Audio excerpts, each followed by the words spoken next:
Hello প্রিয় শিষ্যরা, আসসালামু আলাইকুম। সবাই কেমন আছো? আশা করি স্রষ্টার অশেষ মধ্যে সবাই খুব ভালো আছো। ইতিমধ্যেই তোমাদের অনেকগুলো পরীক্ষা হয়ে গেছে। আমাদের যে ফাইনাল ব্যাচ থেকে তোমরা অনেক বেশি কমন পেয়েছো। তো এরই ধারাবাহিকতায় আমাদের ইতিহাস প্রথম পত্রের ফাইনাল টাচ যে ক্লাসটা আছে, এটার মধ্যে কিন্তু আমরা 200 এমসিকিউ শেষ করবো। এই 200 এমসিকিউ কিন্তু বিভিন্ন বোর্ডে বিগত বছরগুলোতে এসেছে।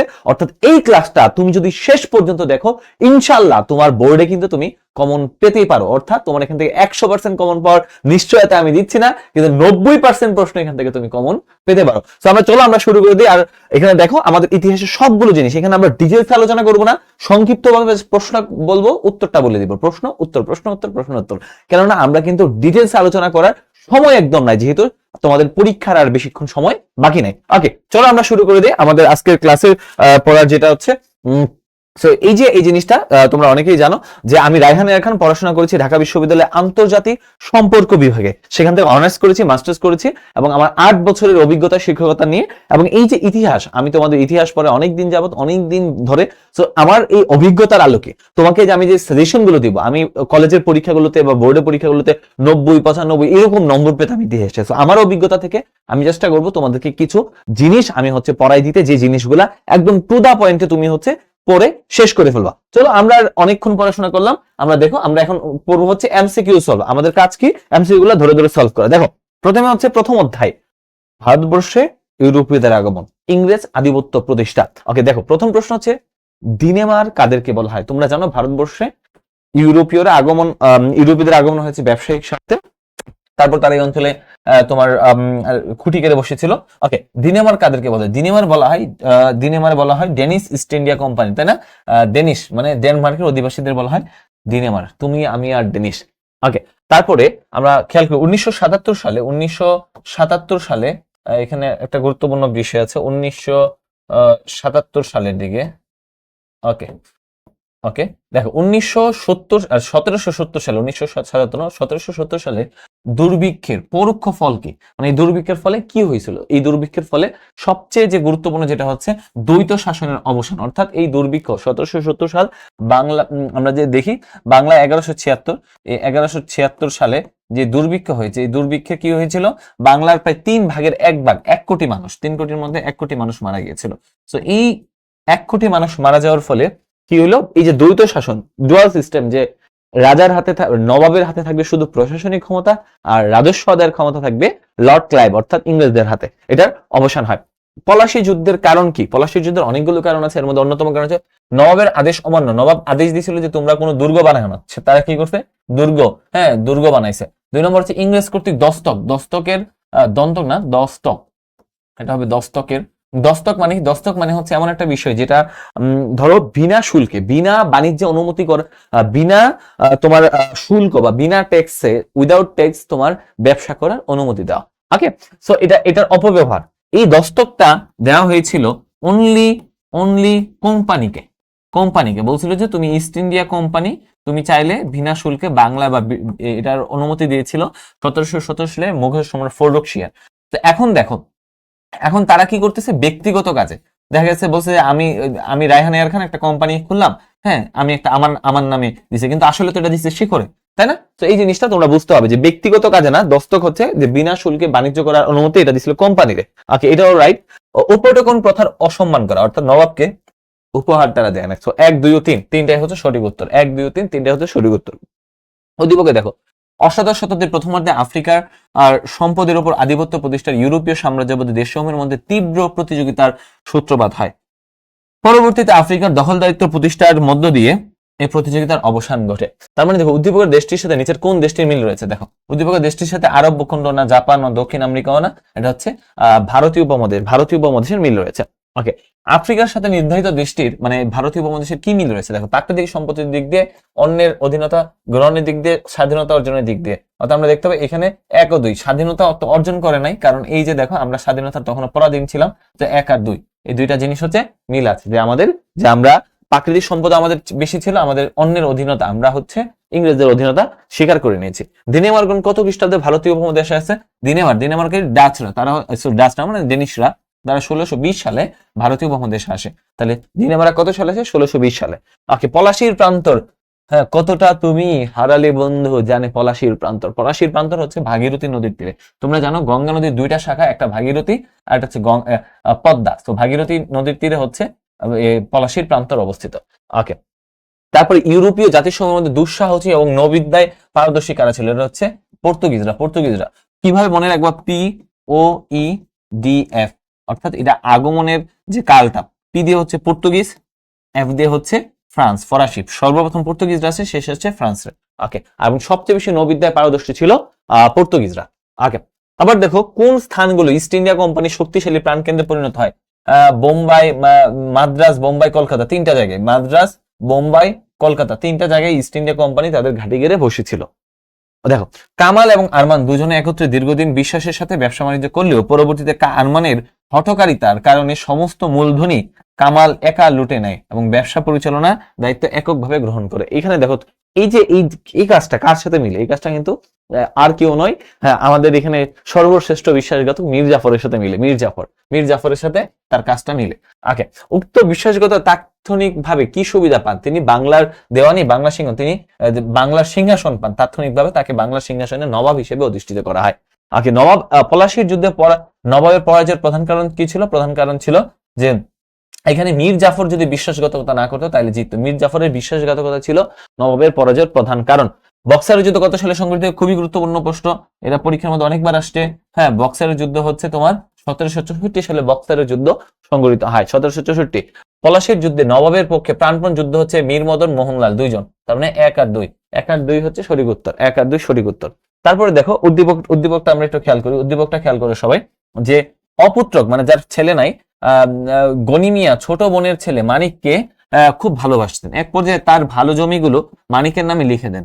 ফলে গনিমিয়ার অন্য স্বজনরা তার প্রতি অসন্তুষ্ট হয়। তার মানে দেখো, উদ্দীপকের গনিমিয়ার সাথে নবাবের কোন নবাবের মিল আছে? দেখো, একটা নবাব ছিল এখানে যার কোনো ছেলে সন্তান ছিল না। আলীবর্দী খাঁর কোনো ছেলে সন্তান ছিল না, অর্থাৎ আলীবর্দী খাঁর সাথে তার মিল আছে। 3 মেয়ে ছিল। হ্যাঁ, 3 মেয়ে ছিল।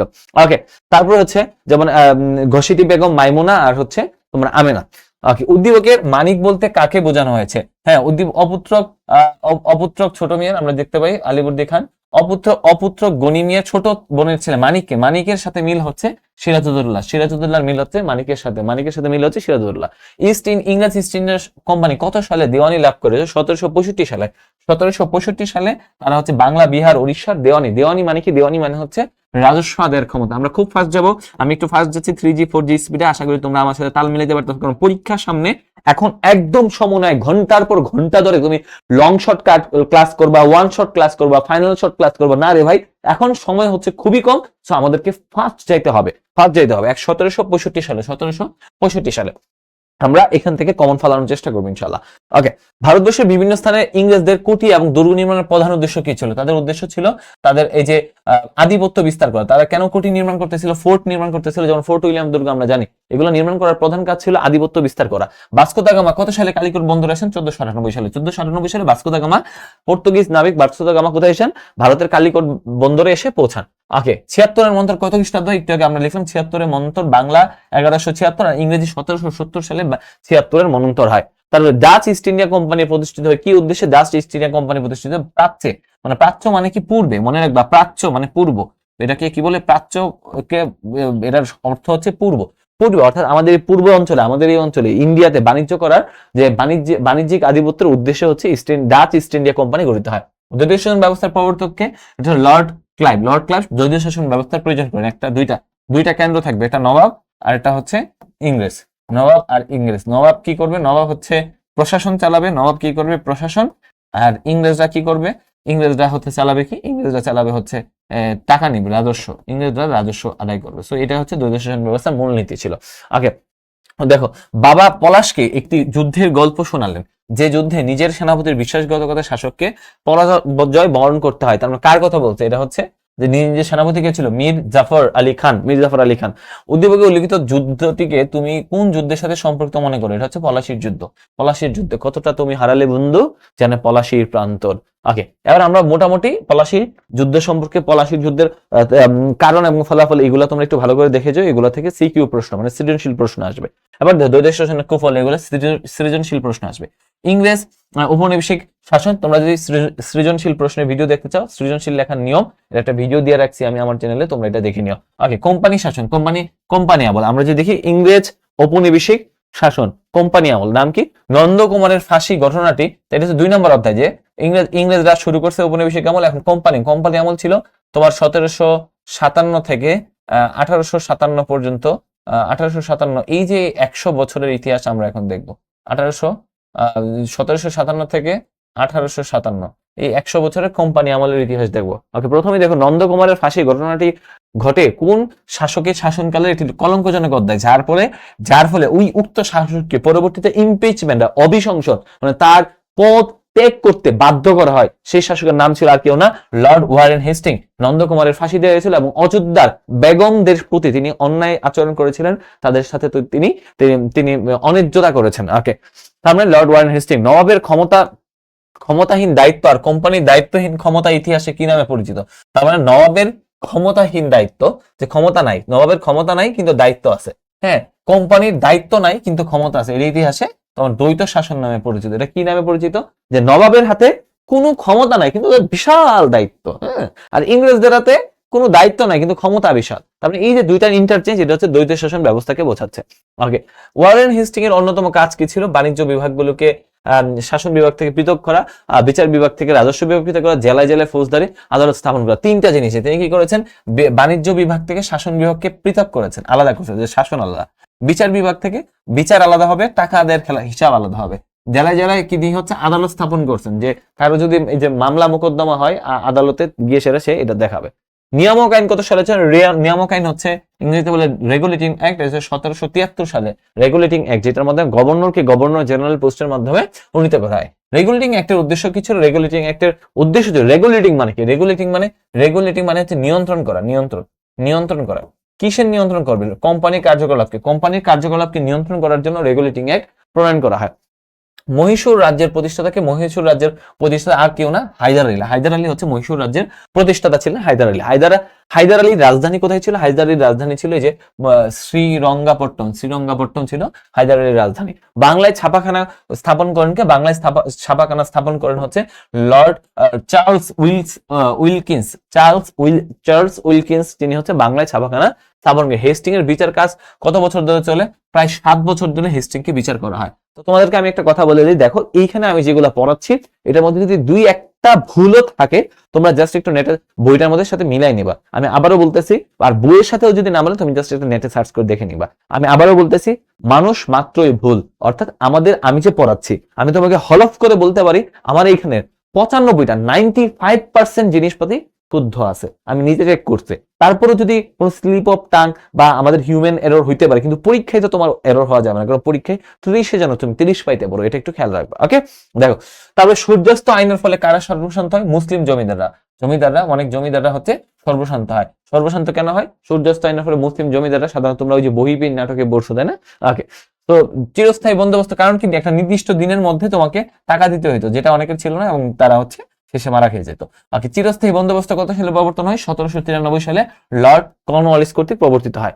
ওকে, ইংরেজদের চিরস্থায়ী বন্দোবস্ত প্রবর্তনের উদ্দেশ্য কি ছিল? তাদের উদ্দেশ্য ছিল যে তারা হচ্ছে একটা যে রাজস্ব বৃদ্ধি করবে। তারা কি করবে? রাজস্ব আদায় বৃদ্ধি করবে, এটা ছিল তাদের প্রধান উদ্দেশ্য। তাহলে ইংরেজদের এই যে চিরস্থায়ী বন্দোবস্ত করার প্রধান উদ্দেশ্য ছিল রাজস্ব আদায় বৃদ্ধি করা। বৃহৎ শক্তিগুলোর উপর ওয়েলেসলি কোন নীতি প্রয়োগ করেন? বৃহৎ শক্তিগুলোর উপর ওয়েলেসলি হচ্ছে অধীনতামূলক মিত্রতা নীতি প্রয়োগ করেন, যে তুমি আমার কাছে আমার মিত্রতা মেনে নাও, তুমি আমার বন্ধুত্ব মেনে নাও। তুমি যদি আমার বন্ধুত্ব মেনে নাও, তাহলে হচ্ছে তোমাকে আমি কি দিব? তোমাকে আমি নিরাপত্তা দিব। তুমি আমার বন্ধু, মানে তুমি আমার বন্ধুত্ব মেনে নাও, মানে হচ্ছে তুমি আমার অধীনে চলে আসো। তুমি আমার বন্ধু আর কি। হয় তুমি আমার বন্ধু, না হয় তুমি আমার শত্রু। অধীনতামূলক মিত্রতা নীতির অসুবিধা কি? রাজনৈতিক অস্থিরতার প্রশাসনের দুর্বলতা, ব্রিটিশ শাসন প্রতিষ্ঠা। হ্যাঁ, এই ব্রিটিশ শাসন প্রতিষ্ঠা তো সুবিধা। হ্যাঁ, তো এই প্রশাসনের দুর্বলতা না, অধীনতামূলক মিত্রতা নীতির হলে রাজনৈতিক অস্থিরতাটা অসুবিধাই হবে, আর ব্রিটিশ শাসনটা প্রতিষ্ঠা হবে। এটার মাধ্যমে ব্রিটিশ শাসন প্রতিষ্ঠা করা গেছে, তাই না? ব্রিটিশ শাসন প্রতিষ্ঠা করা সহজ হয়েছে। ওকে, সো সাইবা ইতিহাস বইতে ইংরেজ এবং টিপু সুলতানের মধ্যে শেষ যুদ্ধের কথা পড়েছিল। সাহিবা কোন যুদ্ধের কথা বলেছিল? এটা হচ্ছে চতুর্থ ইঙ্গ মহীশূর যুদ্ধ। চতুর্থ ইঙ্গ মহীশূর যুদ্ধের কথা বলেছে। লর্ড উইলিয়াম বেন্টিক কেন বিখ্যাত কেন? কারণ তার বিভিন্ন সংস্কারের জন্য তিনি সতীদাহ প্রথা থেকে ধরে বিভিন্ন সংস্কার কার্যক্রম করেছেন। ভারতে হচ্ছে ইংরেজি শিক্ষার প্রচলন করেছেন, কলকাতা মেডিকেল কলেজ প্রতিষ্ঠা করেছেন, এরকম অসংখ্য ভালো ভালো কাজ তিনি করেছেন।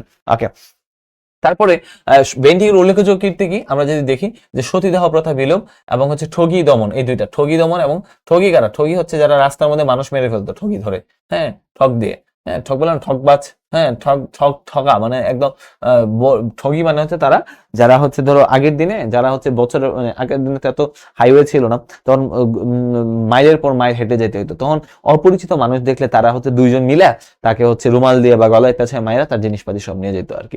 এরকম তারা 2-3 লাখ অনেক মানুষ হত্যা করে ফেলছিল। তো তিনি কি আইসা কি করছে? ঠগীদের দমন করছে এবং সতীদাহ প্রথা বিলোপ করেছে এবং বিধবা বিবাহ প্রথা চালু করছে তোমার লর্ড তারার উপরে 1856 সালে চালু হয়েছে। কাকে জাতীয় ভারতীয় রেলপথের জনক বলা হয়? এটা হচ্ছে লর্ড ডালহৌসিকে লর্ড ওয়েলিসলিকে বলা হয়। লর্ড ওয়েলিসলি না, কাকে ভারতীয় রেলপথের জনক বলা হয়? ভারতীয় রেলপথের জনক তো এটা লর্ড ডালহৌসি হওয়ার কথা। ওয়েট জাস্ট এ মিনিট, এটা হয়তো বা ভুল আসছে, আমরা একটু দেখি কাকে ভারতীয় রেলপথের জনক বলা হয়। ওকে, আমরা জানি ভারতীয় রেলপথের জনক, তোমরা জানো ভারতের ভারতই একমাত্র দেশ যেটাতে ইংরেজরা তার অন্যান্য জিনিসগুলো ভারতীয় রেলপথের জনক, ভারতীয় রেলপথের জনক। ওকে, একটু ওয়েট করো। ওকে,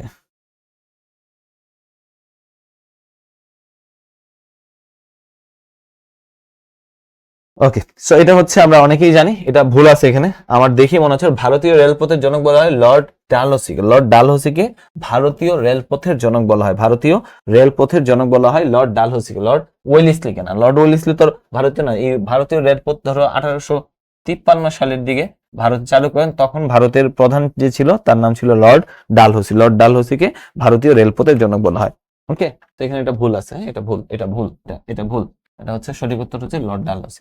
ওকে, সো সত্য বিলোপ নীতির প্রধান উদ্দেশ্য কি ছিল? সত্য বিলোপ নীতির প্রধান উদ্দেশ্য ছিল যে সাম্রাজ্য বৃদ্ধি করা, সাম্রাজ্য দখল করা, সাম্রাজ্য মানে ব্রিটিশ শক্তি, মানে সাম্রাজ্য, যে এই সাম্রাজ্যে ব্রিটিশ সাম্রাজ্য শক্তি বৃদ্ধি করা, সাম্রাজ্য দখল করা না, এটা হচ্ছে ব্রিটিশ শক্তি বৃদ্ধি করা, আস্তে আস্তে সত্য বিলোপ করে তাই ব্রিটিশ শক্তি বৃদ্ধি করা।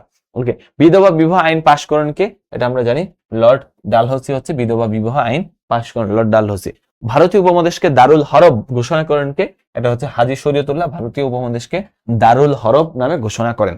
তারপরে ওয়াহাবি আন্দোলনের উদ্দেশ্য কি? ওয়াহাবি আন্দোলনের উদ্দেশ্য হচ্ছে যে এই যে তোমার ভারত থেকে ইংরেজদের তাড়ানো ছিল, ভারত থেকে ইংরেজদের তাড়ানো, হ্যাঁ। সো ওয়াহাবি আন্দোলনের এটা একটা প্রধান উদ্দেশ্য ছিল। নারিকেল বাড়িয়ে বাঁশের কেল্লা নির্মাণ করেছিলেন কে? নারিকেল বাড়িয়ে বাঁশের কেল্লা নির্মাণ করেছেন তিতুমিরের সিপাহী বিদ্রোহের ফলে অবসান ঘটে কোম্পানি শাসনের অবসান ঘটে সিপাহী বিদ্রোহের ফলে। সিপাহী বিদ্রোহের যেসব কারণ পরিলক্ষিত হয়: সত্য রাজ্য দখল, জনগণের প্রতি শাসকীয় অত্যাচার, এনফিল্ড রাইফেল 1, 2 ও 3, তিনটাই ছিল সিপাহী বিদ্রোহের অন্যতম কারণ। 1857 সালে মহাবিদ্রোহের, হ্যাঁ, সামরিক কারণ কি ছিল? সামরিক কারণ এই যে এনফিল্ড রাইফেল, এমন একটা রাইফেল যেটার মধ্যে দিয়ে বলা হয়েছিল শুকরের চর্বি এবং গরুর চর্বি দুইটা মিক্স দিয়ে দিছে। তার মানে এখন দেখো মুসলমানরা হচ্ছে শুকরের চর্বি খায় না, আর হিন্দুরা হচ্ছে গরু খায় না। তো সেক্ষেত্রে দুইজনের জন্য এটা হচ্ছে একটা ধরো একটা বিপদ সংকুল সমস্যা, এমন একটা সমস্যা যেটা হচ্ছে আসলে কেউ এটা মেনে নিতে নারাজ। হ্যাঁ, আর একটা পরবর্তীতে অনেকে বলে এটা একটা গুজব। হ্যাঁ, আমি জানি না, হয়তোবা এটা হয়েছে। ইংরেজ ঔপনিবেশিক শাসন আমরা দেখি, এখন আমরা ব্রিটিশ আমল পড়বো। ব্রিটিশ আমল কি? 1857 সালে যে ব্রিটিশ যুদ্ধ হয়েছে, এই যুদ্ধের পর থেকে 1947 সাল পর্যন্ত এটা হচ্ছে ব্রিটিশ আমল। ব্রিটিশ আমলটা আমরা পড়বো। ওকে, দেখো কে ভারতের সর্বশেষ গভর্নর জেনারেল ছিলেন? লর্ড মাউন্টব্যাটেন ছিলেন ভারতের সর্বশেষ গভর্নর জেনারেল। তারপরে দেখো 1858 সালের ঘোষণা অনুযায়ী ভারতের জনগণের উন্নতির অর্থ হচ্ছে ব্রিটিশ সরকারের ক্ষমতা বৃদ্ধি, ভারতীয়দের পরিতৃপ্তি, ভারতীয়দের উন্নয়ন। অর্থাৎ 1, 2, 1 আর 3, ব্রিটিশ সরকারের ক্ষমতা বৃদ্ধি এবং ভারতীয়দের উন্নয়ন। হ্যাঁ, এই দুইটা ছিল উন্নতির অর্থ। হ্যাঁ, উন্নতি বলতে কি বোঝাচ্ছে? কে বেঙ্গল টেনাসি অ্যাক্ট প্রবর্তন করেন লর্ড ডারফিন। বেঙ্গল টেনাসি অ্যাক্ট প্রবর্তন করেন। ফ্যাক্টরি আইনের উদ্দেশ্য কি ছিল?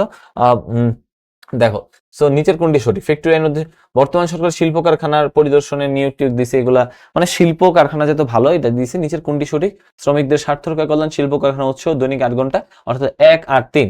এই যে এই 1 আর 3 শ্রমিকদের স্বার্থ রক্ষা আর হচ্ছে দৈনিক 8 ঘন্টা কাজ করে, এটা হচ্ছে ফ্যাক্টরি আইনের উদ্দেশ্য। ওকে, লর্ড কত সালে লর্ড কার্জন ভারতের ভাইসরয় নিযুক্ত হয়? এটা হচ্ছে 1899 সালে। 1899 সালে কাজী নজরুল ইসলাম জন্মগ্রহণ করেছে, 1899 সালে জীবনানন্দ দাশ জন্মগ্রহণ করেছে। অর্থাৎ তুমি দেখো 1899 সালে লর্ড কার্জন ভারতের ভাইসরয় নিযুক্ত হয়। আচ্ছা, স্যার সৈয়দ আহমদ খান মুসলমান সম্প্রদায়ের মধ্যে কোন শিক্ষা প্রসারে উদ্যোগী হন? তিনি পাশ্চাত্য শিক্ষা। পাশ্চাত্য শিক্ষা, পাশ্চাত্য শিক্ষা মানে ইংরেজি, ইংলিশ। পাশ্চাত্য মানে ওয়েস্ট, মানে পশ্চিমা শিক্ষা। পশ্চিমা শিক্ষা মানে কি? ইংরেজি শিক্ষা। ইংরেজি শিক্ষার উপর গুরুত্ব আরোপ করেন।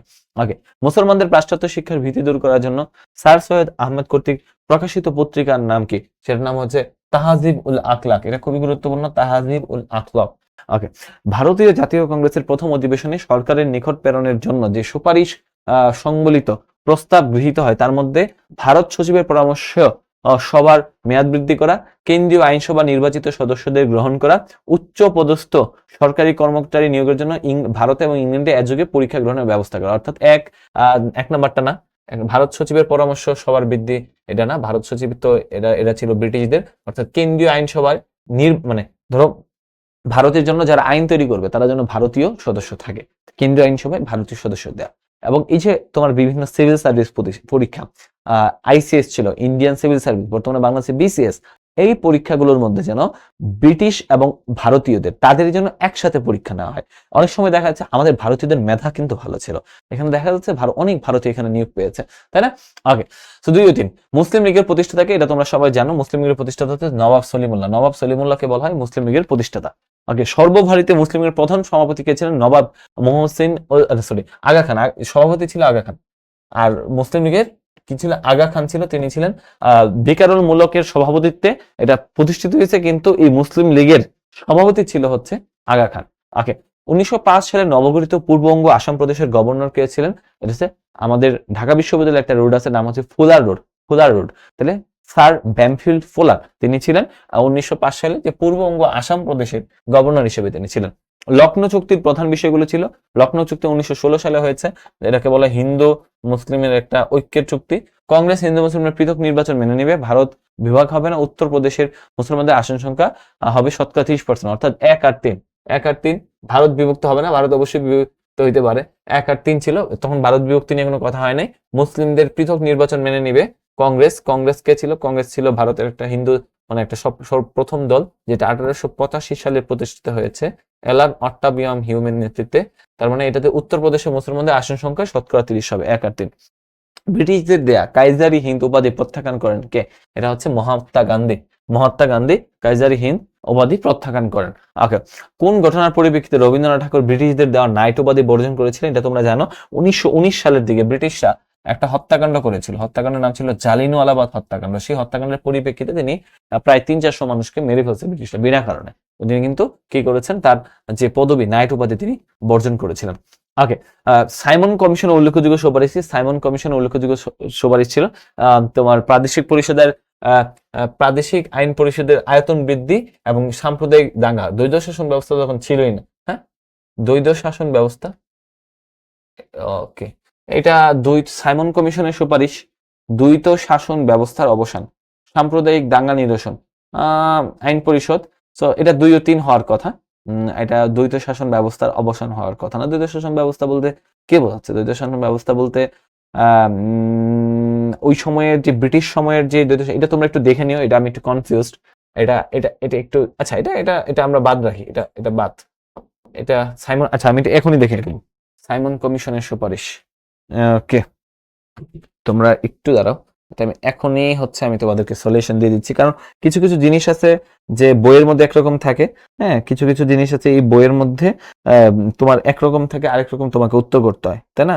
তো অনেক সময় আমরা এই জিনিসগুলা ভুল করে থাকি, হ্যাঁ, কম্প্রিহেনশনের জিনিস অনেক সময় আমরা এটা ভুল করে থাকি। ওকে, কোনটি সঠিক আমরা দেখি।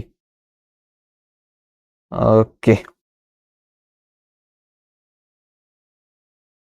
দেখো মানে ব্রিটিশরা এই অঞ্চলে এসে অনেকগুলো কমিশন তৈরি করেছিল, যেটার মধ্যে একটা ছিল, অন্যতম ছিল Simon commission. So Simon commission, হ্যাঁ সাইমন কমিশন বলতে কি বোঝাচ্ছিল যে হ্যাঁ এই দুইটাই হবে। সাম্প্রতিক দাঙ্গা সাইমন কোনো সাংবিধানিক বা নীতিগত সুপারিশ ছিল না। তার মানে দেখো এখানে এটাই সঠিক, 1 আর 2। তা আমি যেটা ভাবছিলাম দ্বৈত শাসন বলতে বোঝাচ্ছে যে ব্রিটিশ ভারতের আমরা 1917 লর্ড ক্লাইভ যে প্রবর্তিত যে দ্বৈত শাসন, না এটা না, এটা না। দ্বৈত শাসন বলতে বোঝাচ্ছে ধরো ব্রিটিশ ভারতে তোমার ভারতের যে শাসন ব্যবস্থা ছিল, শাসন ব্যবস্থার মধ্যে একটা পার্টে চালাইতো হচ্ছে ভারতীয়রা, ভারতীয়রা আর ভারতীয়রা না মানে ধরো ব্রিটিশ সরকার চালাইতো, ব্রিটিশ সরকার। আর এখানে ধরো ব্রিটিশ সরকারের সঙ্গে এই যে দ্বৈত শাসনের মধ্যে যুক্ত ছিল যে সাইমন কমিশনের রিপোর্টে আরেকটা পার্ট যুক্ত ছিল ব্রিটিশ ভারতীয় কিছু মানুষ। এখানে বলছে না ভারতীয়দেরকে আরো বেশি ইনকর্পোরেট করার জন্য বলছে আর কি। তো 1 আর 2। আর সাম্প্রদায়িক দাঙ্গার জন্য সাম্প্রদায়িক রুয়েদাত হয়েছিল, রুয়েদাত, সাম্প্রদায়িক রুয়েদাত এটা হয়েছিল। তো 1 আর 2 হচ্ছে সঠিক উত্তর। তো আমি যেটা ভাবছিলাম দেখছো, এই জন্য আমরা একটা সলিউশন দিয়ে দিলাম। ওকে, নেহেরু রিপোর্ট কত সালে প্রকাশ করে? এটা হচ্ছে 1928 সালে। 1928 সালে নেহেরু রিপোর্ট প্রতিষ্ঠিত হয়। সো নেহেরু রিপোর্টের প্রধান বৈশিষ্ট্য কি? ভারতের সংবিধানের মূল নীতি স্থির করা, যুক্ত নির্বাচন পদ্ধতি, সিন্ধুর পৃথকীকরণ শর্ত সাপেক্ষে। এটা হচ্ছে 1, 2 ও 3। 1, 2 ও 3 হচ্ছে নেহেরু রিপোর্টের উদ্দেশ্য। ওকে, ভারতের শাসনতান্ত্রিক সমস্যা সম্বন্ধে কতটি গোলটেবিল বৈঠক অনুষ্ঠিত হয়? 3টা টেবিল বৈঠক অনুষ্ঠিত হয়, কিন্তু কোনটারই কোনো রিপোর্ট মানে কোনটারই কোনো ফলাফল আসে না। অবিভক্ত বাংলার প্রথম বাংলার প্রথম প্রধানমন্ত্রী কে ছিলেন?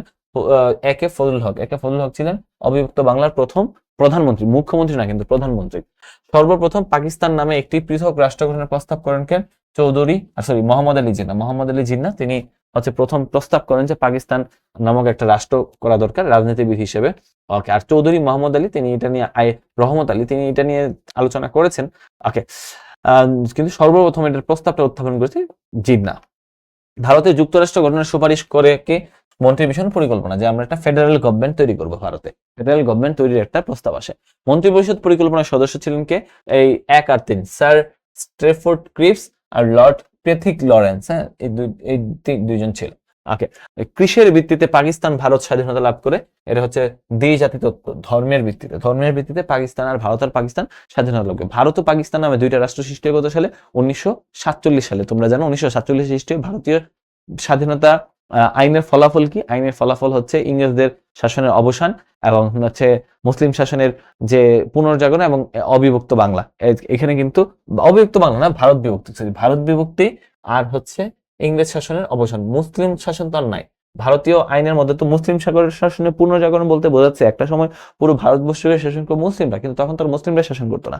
ওকে, এবার আমরা পাকিস্তানি আমলে বাংলা ভাষা আন্দোলন এবং গতি প্রকৃতি জানবো। একটু ফার্স্ট আগাবো। ভাষা আন্দোলনের সময় পাকিস্তানের প্রধানমন্ত্রী কে ছিলেন? পাকিস্তানের প্রধানমন্ত্রী ছিলেন খাজা নাজিমুদ্দিন। না, পাকিস্তানের প্রধানমন্ত্রী ছিলেন ভাষা আন্দোলনের সময় পাকিস্তানের প্রধানমন্ত্রী ছিলেন খাজা নাজিমুদ্দিন। এটা ভুল আছে একটু, ইস্কান্দার মির্জা না, এটা হচ্ছে পাকিস্তানের প্রধানমন্ত্রী ছিলেন খাজা নাজিমুদ্দিন ভাষা আন্দোলনের সময়, খাজা নাজিমুদ্দিন। আর মুখ্যমন্ত্রী নুরুল আমিন ছিলেন মুখ্যমন্ত্রী।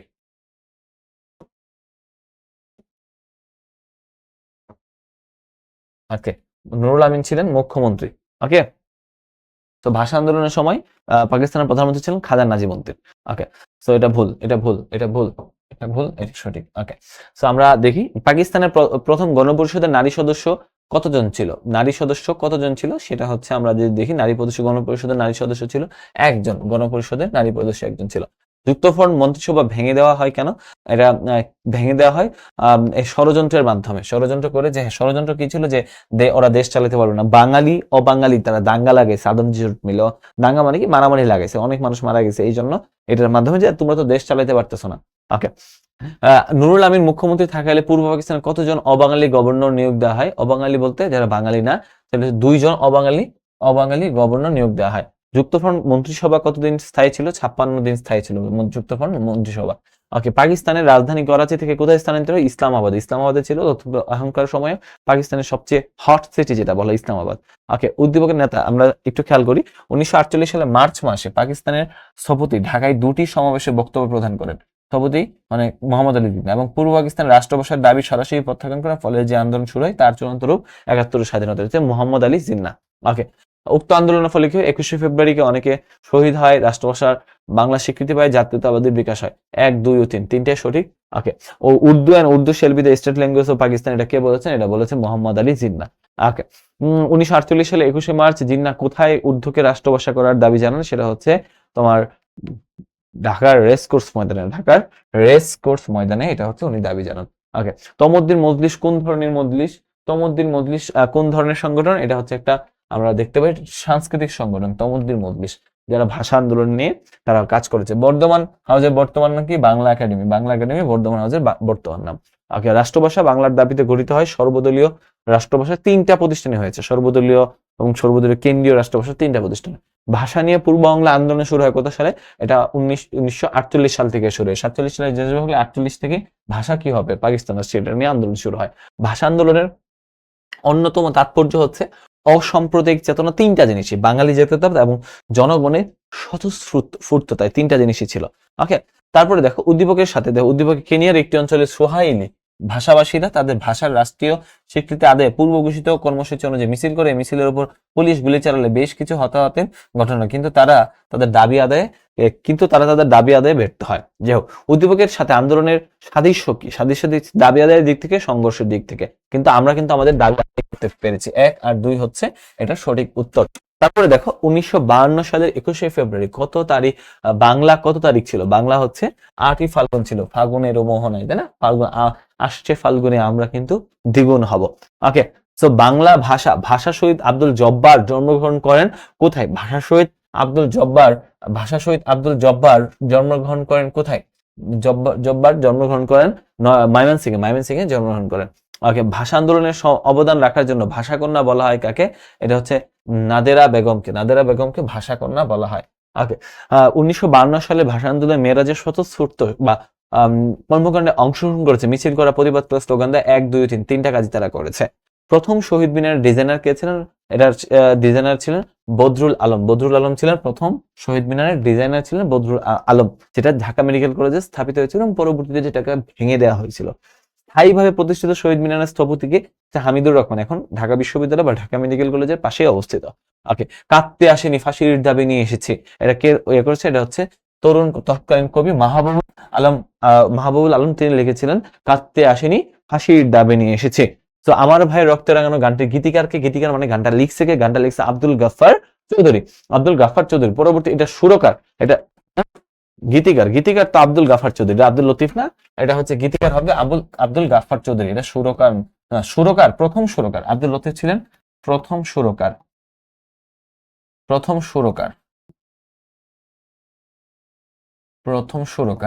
আর আমরা যে দেখি প্রথম সুরকার ছিলেন, আর আলতাফ মাহমুদ বর্তমান আমরা যার সুরে গাই, বর্তমান সুরকার।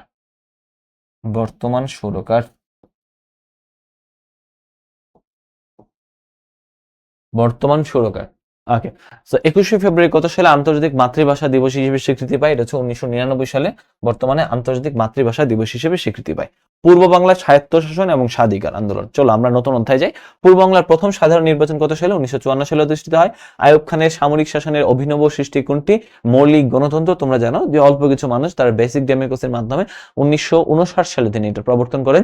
তারপরে পাক ভারত যুদ্ধের মূল কারণ কি ছিল? পাক ভারত যুদ্ধের মূল কারণ ছিল কাশ্মীর দখল, সেকন্যাকুমারী, তাই না?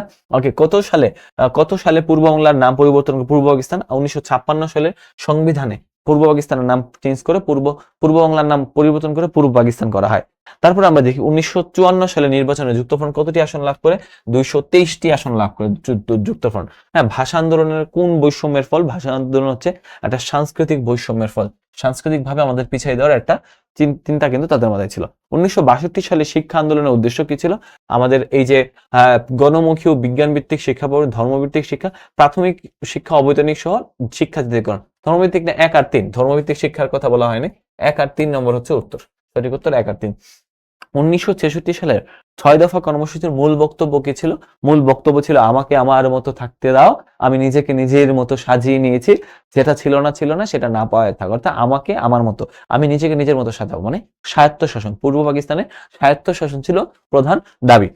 বাঙালি জাতির মেঘনা কাটা বলা হয় কি? মেঘনা কাটা মানে কি? মেঘনা কাটা মুক্তির সনদ 1215 সালের 15 জুন রাজা জন ভার্সেস জনগণের মধ্যে একটা সনদ, মানে তাদের মধ্যে একটা চুক্তি হয়, একটা কথা হয় যে ভাই তো আপনি আমাকে নির্দিষ্ট অধিকার দিবেন। ঠিক সেম জায়গা থেকে বাঙালির যে মুক্তির সনদ, বাঙালির যে অধিকারের যে দাবিটা, এটাকে বলা হয় 6 দফা দাবিকে বাঙালির মেঘনা কাটা বলা হয়। ওকে, 6 দফা আন্দোলনের ফলাফল কি? আন্দোলনের মধ্য দিয়ে স্বাধীনতা অর্জন, বাঙালি জাতীয় চেতনা উন্মেষ এবং পাকিস্তানি শাসন শোষণের বিরুদ্ধে সোচ্চার অবস্থান 1, 2 ও 3। এই আন্দোলনের ফলে পরবর্তীতে স্বাধীনতার যে আন্দোলন, স্বাধীনতা অনেক বেগবান হয়েছিল স্বাধীনতার আন্দোলনটা। ওকে, সার্জেন্ট জহুরুল হক কোন বাহিনী ছিলেন? সেনা পুলিশ মনে হলো, তিনি আসলে বিমান বাহিনীতে ছিলেন। সার্জেন্ট জহুরুল হক ছিলেন বিমান বাহিনীতে। কেমনে জানি আমি? কেমনে জানি? আমার যে হল ঢাকা বিশ্ববিদ্যালয়ে, আমার হল শহীদ সার্জেন্ট জহুরুল হক হল, ঢাকা বিশ্ববিদ্যালয়ে তার নামে একটা হল আছে। ওকে, বঙ্গবন্ধু সারা দেশে হরতাল আহ্বান করেন কে? কত কত তারিখে আহ্বান করেন? 3রা মার্চ। 3রা মার্চ তিনি হরতাল আহ্বান করেন। ইয়াহিয়া খান বেতারে ভাষণ কত তারিখে জাতীয় পরিষদের প্রথম অধিবেশন আহ্বান করেন? তিনি জাতীয় পরিষদের প্রথম অধিবেশন আহ্বান করেন, আমরা দেখতে পাই 25শে মার্চ তিনি অধিবেশন আহ্বান করেন। 69 গণঅভ্যুত্থানের লক্ষ্য কি ছিল? স্বৈরাচারী শাসনের প্রতি কি করা? পতন ঘটানো, প্রতিষ্ঠা করা না, স্বৈর শাসন প্রতিষ্ঠা করা তো না, শোষণের হাত থেকে রক্ষা করা। আরো অনেকগুলো উদ্দেশ্য ছিল ইয়েতে, যে মুজিবকে মুক্তি দেওয়া, মুজিবকে মুক্তি, শেখ মুজিবুর রহমানকে মুক্তি দেয়া।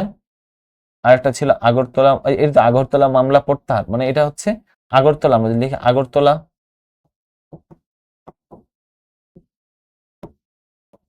আরে আগরতলা মামলা প্রত্যাহার, আগরতলা মামলা প্রত্যাহার মানে বাতিল করা, স্বৈরশাসন আইয়ুব খানের বিদায় নেওয়া এবং সর্বশেষ নির্বাচন দেওয়া, নির্বাচন দেওয়া, নির্বাচন। এই 3টা দাবি ছিল। একটা আইয়ুব খানের পতন, এই যে পতন 1 নাম্বার, 2, 3, তার সাথে এই যে শোষণের হাত থেকে মুক্তি, এটাও ছিল একটা কাজ। 1 আর 3 উত্তর। তো তারপরে উদ্দীপকের অনুরূপ ছাত্র আন্দোলন হয়েছিল 1969 সালে সংগঠিত হয়েছে। মানে 1990 স্বৈরাচার বিরোধী আন্দোলনের ছাত্র জনতা তুমুল প্রতিরোধ গড়ে তোলে। এ সময় নূর হোসেন তার বুকে স্বৈরাচারী নিপাক যাক, গণতন্ত্র মুক্তি পাক স্লোগান লিখে আন্দোলনে যোগ দেন এবং পুলিশের গুলিতে শাহাদাত বরণ করেন। তার মানে দেখো কত, এই যে উদ্দীপকের অনুরূপ ছাত্র 1969 সালে সংগঠিত হয়েছিল। 11 দফা বাস্তবায়নের রাস্তা নিয়ে 20 জানুয়ারি 1969 সালে হরতাল আহ্বান করেছিল। অর্থাৎ আমরা দেখতে পাই এখানে 1, 2 ও 3, তিনটাকেই এখানে ইয়ে করা হচ্ছে। ডিএসি এর পুনরূপ কি? এটা হচ্ছে ডেমোক্রেটিক, আমরা দেখি ডেমোক্রেটিক অ্যাকশন কমিটি, এটার নাম ছিল ডিএসি। ওকে, স্যার এসএসসি এর পুনরূপ কি ছিল? এটা হচ্ছে student action committee, student action committee ছিল এসএসসি। আসাদ গেট কোন স্মৃতি রক্ষার্থে নির্মিত হয়? 1969 সালের 20শে জানুয়ারি আসাদুজ্জামান আসাদ তিনি কিন্তু নিহত হন, এই জন্য তার স্মৃতি রক্ষার্থে ঢাকার মোহাম্মদপুরে আইয়ুব গেটের নাম পরিবর্তন করে আসাদ গেট রাখা হয়। 69 গণঅভ্যুত্থানের কথা বলা হচ্ছে। সার্জেন্ট জহুরুল হক আগরতলা মামলার কততম আসামি ছিলেন? 17 নম্বর আসামি ছিলেন। 1 নম্বর আসামি ছিলেন বঙ্গবন্ধু শেখ মুজিবুর রহমান। ওকে, ডক্টর শামসুজ্জোহা নিহত হন কত তারিখে? তিনি নিহত 18 ফেব্রুয়ারি 1969 সালে 18 ফেব্রুয়ারি রাজশাহী বিশ্ববিদ্যালয়ের প্রক্টর তিনি বলেছিলেন যে তোমরা আমার ছাত্রদের বুকে গুলি চালানোর আগে আমার বুকে গুলি চালাও। তো তার বুকে গুলি চালানো হয় 1969 সালে 18 ফেব্রুয়ারি। হ্যাঁ, সো 1970 সালের প্রাদেশিক পরিষদের নির্বাচন হয় কবে? এটা হয় তোমার ডিসেম্বর মাসে, 17 ডিসেম্বরে হয়। 1970 নির্বাচনে জয়ী হয় কোন দল? এটা হচ্ছে আওয়ামী লীগ জয়ী হয়। কে পাকিস্তান সরকারের বিরুদ্ধে অসহযোগ আন্দোলন ডাক দেন? এটা হচ্ছে বঙ্গবন্ধু শেখ মুজিবুর রহমান, কারণ তারা আমাদেরকে অধিকার দিচ্ছিল না, আমাদের প্রধানমন্ত্রিত্ব দিচ্ছিল না। বঙ্গবন্ধু কত সালে সোহরাওয়ার্দী উদ্যানে ঐতিহাসিক ভাষণ দেন? এটা খুবই গুরুত্বপূর্ণ, আমরা এটা সবাই জানি। 7ই মার্চের ভাষণ। তখন পলকে দারুণ জলকে তরিত উঠিলে জলগণ সমুদ্র লাগিলে দোলা, সকল দোয়ার খোলা, কেঁদে তাহার বজ্রকণ্ঠ, কেঁদে তাহার বাণী, কবি শোনালেন অমর কবিতা খানি। ওকে, তো উক্ত ভাষণের ফলে কি হয়েছে? সারা দেশে ব্যাপক আন্দোলন হয়েছে, স্কুল কলেজ বন্ধ, বাঙালিরা যুদ্ধের প্রস্তুতি নেয়। এবারের সংগ্রাম মুক্তির সংগ্রাম 1, 2 ও 3। ওকে, বাংলাদেশের স্বাধীনতার ঘোষণা এবং মুক্তিযুদ্ধ। এখন আমরা আলোচনা করব মুক্তিযুদ্ধে বাংলাদেশের বিভিন্ন স্বাধীনতার ঘোষণার ফলে বাংলাদেশে কি কি চেঞ্জ আসছে বা কি কি জিনিস আসছে। ওকে, দেখো মুক্তিযুদ্ধের নেতৃত্ব দানকারী রাজনৈতিক দল কি ছিল? আওয়ামী লীগ। ওকে, এটা আমরা সবাই জানি, সহজ প্রশ্ন। ওকে, অপারেশন সার্চলাইট কত তারিখে সংঘটিত হয়? অপারেশন সার্চলাইট, যেটাকে গণহত্যা দিবস 25শে মার্চ রাতে, মধ্যরাতে নিরস্ত্র বাঙালি, হ্যাঁ, অপারেশন সার্চলাইট হচ্ছে 25শে মার্চ, এটা 26শে মার্চ, এটা একটু ভুল আসছে। 25শে মার্চ। অনেক সময় কি হয়, তোমার এই সঠিক উত্তরটা দিতে গিয়ে তোমার হচ্ছে অনেক সময় এটার মধ্যে ভুল পড়ে যায়, তাড়াতাড়ি করতে গিয়ে, so এটার সমস্যা নেই। 25শে মার্চ মধ্যরাতে হয়েছে। কত সালে? 1971 সালে। কোন রাতকে কালো রাত বলা? 25শে মার্চ রাতকে কালো রাত বলা হয়। জুলফিকার আলী ভুট্টো, জুলফিকার আলী ভুট্টো কবে ঢাকা সফর করেন? জুলফিকার আলী ভুট্টো সফর করেন হচ্ছে কত তারিখে? আমরা জানি 1971 সালে 22 মার্চ তিনি হচ্ছে ঢাকা সফর করেন। ওকে, বাংলাদেশের মুক্তিযুদ্ধের সর্বাধিনায়ক কে ছিলেন? বাংলাদেশের মুক্তিযুদ্ধের সর্বাধিনায়ক ছিলেন যে বঙ্গবন্ধু শেখ মুজিবুর রহমান। ওকে, অপারেশন সার্চলাইট বলতে কি বোঝায়? অপারেশন সার্চলাইট বলতে বোঝানো হয় যে মুক্তিযুদ্ধের যে শুরুতে পাকিস্তানি বাহিনীরা বাংলাদেশের বিরুদ্ধে যে অভিযান চালায়, হ্যাঁ, মুক্তিযুদ্ধের শুরুতে পাকিস্তানি বাহিনীদের হত্যাকাণ্ডকে বোঝানো হয়। মুক্তিযুদ্ধের মূল নিয়ামক শক্তি কারা ছিল? মূল নিয়ামক শক্তি ছিল সর্বস্তরের জনগণ ছিল, সর্বস্তরের জনগণ। স্বাধীন বাংলা বেতার কেন্দ্র থেকে সম্প্রচার হইত দেশাত্মবোধক গান, সংবাদ পাঠ, কবিতা পাঠ, নাটক, মুক্তিযুদ্ধ ভিত্তিক গান, কথিকা, চরমপত্র, জল্লাদ দরবার, সবগুলোই। মোরে একটি ফুলকে বাঁচাবো বললে যুদ্ধ করি, এরকম গানগুলো হইতো। তারপরে ডরেন না আয় আমি জান প্যারে তমান আঁখো কি তারা, হ্যাঁ, আসমান কি চাঁদ, এরকম সুন্দর করে যে আগা মোহাম্মদিয়া হিয়া খান চেয়ারতন বইয়া থুইছে, এরকম করে যে কি চরমপত্র এম আর আক্তার মুকুল এটা পাঠ করতেন। 1, 2 ও 3। ওকে, পাকিস্তানি হানাদার বাহিনীর বিরুদ্ধে লড়াই করে বাঙালি পুলিশ, আনসার ছাত্র, আল শামস বাহিনী, না 1 আর 2, আল শামস বাহিনী, আল বদর আল শামস বাহিনী ছিল মুক্তিযুদ্ধের বিরোধী শক্তি। ওকে, বহির্বিশ্বে সর্বপ্রথম বাংলাদেশের মিশন স্থাপিত হয় কোথায়? মানে বাংলাদেশের এম্বাসি কোথায় স্থাপিত হয়? এটা হচ্ছে কলকাতায়, কলকাতায় স্থাপিত। মুক্তিযুদ্ধের প্রধান সেনাপতি নিযুক্ত করা হয় কাকে? জেনারেল এম.এ.জি. উসমানী, এম.এ.জি. উসমানী, হ্যাঁ, আতাউল গনি উসমানীকে। ওকে, ভারতের সরকার শরণার্থীদের জন্য হাজার হাজার আশ্রয় শিবির স্থাপন করে শরণার্থী খাদ্যের ব্যবস্থা এবং উন্নত জীবনযাপনের ব্যবস্থা, না 1 আর 2। উন্নত জীবন মানে কি? তারা মানবতার জীবনযাপন করতে, 1 আর 2। হ্যাঁ, না মুক্তিযুদ্ধে নারীরা যেভাবে অসামান্য অবদান রাখে, প্রশিক্ষণ, যুদ্ধের প্রশিক্ষণ, যুদ্ধাহত সেবা করে, মুক্তিযুদ্ধের আশ্রয় দান করে, 2 আর 3। যুদ্ধের প্রশিক্ষণ তো তারা দেয় নাই, মানে তারা নিছে, হ্যাঁ, তো 2 আর 3, 2 আর 3 হচ্ছে সঠিক উত্তর। ওকে, মুক্তিযুদ্ধ একটু দেখো এটা কিন্তু অনেকটা কাছাকাছি, কিন্তু এটা কিন্তু উত্তর না, এটা বাদ, হ্যাঁ, 2 আর 3 হবে উত্তর। ওকে, মুক্তিযুদ্ধ পরিচালনা কমিটির উপদেষ্টার আহ্বায়ক কে ছিলেন? তাজউদ্দিন আহমেদ। মোর নাম এই বলে খেতে হোক আমি তোমাদের লোক, হ্যাঁ, যে আমি আমি মোর নাম মুছে যাক তবু বেঁচে থাক বাংলাদেশ, এরকম তাজউদ্দিন আহমদ ছিল একজন অকুতোভয় নেতা। ওকে, তাজউদ্দিন আহমদ সক্রিয় ভূমিকা পালন করে সব জায়গায়। আমরা দেখতে পাই 1, 2, 3 52 ভাষা আন্দোলন, 66, 6 দফা, 69 গণঅভ্যুত্থান, প্রত্যেকটা জায়গায় তাজউদ্দিন আহমদের সক্রিয় ভূমিকা ছিল। ক্যাপ্টেন এম মনসুর আলী কোন বিশ্ববিদ্যালয় থেকে আইন পাশ করেন? তিনি আলিগড় বিশ্ববিদ্যালয় থেকে আইন পাশ করেন, আলিগড় বিশ্ববিদ্যালয় থেকে আইন পাশ করেন। কামরুজ্জামানের পুরো নাম কি? আবুল হাসান মোহাম্মদ কামরুজ্জামান। ওকে, মুক্তিযুদ্ধের সময় মৌলানা ভাসানী, আব্দুল হামিদ খান ভাসানী বিভিন্ন দেশের প্রতি বাংলাদেশের সমর্থন জানান, মুক্তিযুদ্ধের পাশে দাঁড়ান আবার মুক্তিযুদ্ধের টান তহবিল গঠন করেন, 1 আর 2। তিনি এই 2টা কাজ করতেন, বিভিন্ন দেশের প্রতি তিনি সমর্থন জানান এবং বাংলাদেশের পাশে, মুক্তিযোদ্ধাদের পাশে সবাইকে দাঁড়ানোর আহ্বান জানান। মুজিবনগর সরকার গঠিত হয় কত তারিখে? গঠিত হয় 10 এপ্রিল 1971 সালে, এবং এটা শপথ গ্রহণ করে কত সালে? 17 এপ্রিল 1971 সালে। এই জন্য 17 এপ্রিল বলা হয় মুজিবনগর দিবস। পরীক্ষায় প্রশ্ন আসলে 17 এপ্রিল মুজিবনগর দিবস। সরকারের শপথ বাক্য পাঠ করানকে? অধ্যাপক এম ইউসুফ আলী, তিনি শপথ বাক্য পাঠ করান। শপথ বাক্য এম ইউসুফ আলী, আর অনুষ্ঠান পরিচালনা করেন এম এ মান্নান। মুজিবনগর সরকার শপথ গ্রহণ করে কোথায়? মেহেরপুরের আম্রকাননে, মেহেরপুরের আম্রকাননে। ওকে, মুজিবনগর সরকারের প্রধানমন্ত্রী কে ছিলেন? মুজিবনগর সরকারের প্রধানমন্ত্রী ছিলেন, আমরা যদি দেখি প্রধানমন্ত্রী ছিলেন তাজউদ্দিন আহমেদ। তাজউদ্দিন আহমেদ ছিলেন প্রধানমন্ত্রী। ওকে, তারপরে মুজিবনগর সরকার কোথায় অবস্থিত? আমরা দেখি মুজিবনগর কোথায় অবস্থিত? এটা হচ্ছে মেহেরপুরে, হ্যাঁ, ঝিনাইদহ না, মুজিবনগর হচ্ছে মেহেরপুরে অবস্থিত, মেহেরপুরে অবস্থিত। মুজিবনগর কোথায় অবস্থিত? মেহেরপুরে অবস্থিত। ওকে, সো মুজিবনগর সরকারের সদর দপ্তর কোথায় স্থাপিত হয়? মুজিবনগর সরকারের সদর দপ্তর স্থাপিত হয় কোথায়? মুজিবনগর সরকারের সদর দপ্তর স্থাপিত হয়, আমরা যদি দেখি, মুজিবনগরে স্থাপিত হয়। তারপরে আমরা দেখব, হ্যাঁ, মুক্তিযুদ্ধে বাংলাদেশ সরকারের বা মুজিবনগর সরকারের কার্যক্রম। মুজিবনগরের পূর্ব নাম কি ছিল? মুজিবনগরের পূর্ব নাম ছিল, আমরা একটু খেয়াল করি, এটার নাম ছিল ভবের পাড়া ছিল। মুজিবনগরের পূর্ব নাম ছিল ভবের পাড়া। মুজিবনগর সরকার গঠনের উপকারিতা হলো সুষ্ঠুভাবে যুদ্ধ পরিচালনা করা, কার্যকরী মন্ত্রী পরিষদ, স্বাধীনতাকে মানুষকে উৎসাহ করা, অর্থাৎ 1, 2, 3 তিনটাই ছিল মুজিবনগর সরকারের উদ্দেশ্য। এবার দেখো মুজিবনগর সরকার কেন ক্ষেত্রটিকে 11টি সেক্টরে ভাগ করে, সেটা যুদ্ধের, আমরা যদি দেখি যুদ্ধে মুক্তিযুদ্ধকে সুসংহত করার জন্য, যাতে সারা বাংলাদেশের মানুষজন মানে ঠিকঠাক মানে লিডারশিপটা যেন ঠিকঠাক পৌঁছায় যায়, ওকে, মানে ঠিকঠাক মতো যুদ্ধটা পরিচালনা করা যায়। বাংলাদেশের সর্বপ্রথম কোন দেশ সমর্থন দেয়, এটা হচ্ছে সবসময় মনে রাখবা, মুক্তিযুদ্ধে বাংলাদেশকে সর্বপ্রথম কোন দেশ প্রকাশ্য সমর্থন, এইখানে যে জিনিসগুলো আছে এগুলোর মধ্যে সর্বপ্রথম হচ্ছে ভারত। আর যদি বলা হয় যে কোন দেশ বাংলাদেশকে স্বীকৃতি দিয়েছে, স্বীকৃতি মনে রাখবো, স্বীকৃতি, স্বীকৃতি, স্বীকৃতি যদি বলে, স্বীকৃতি, স্বীকৃতি যদি বলে, স্বীকৃতি, তখন হবে ভুটান।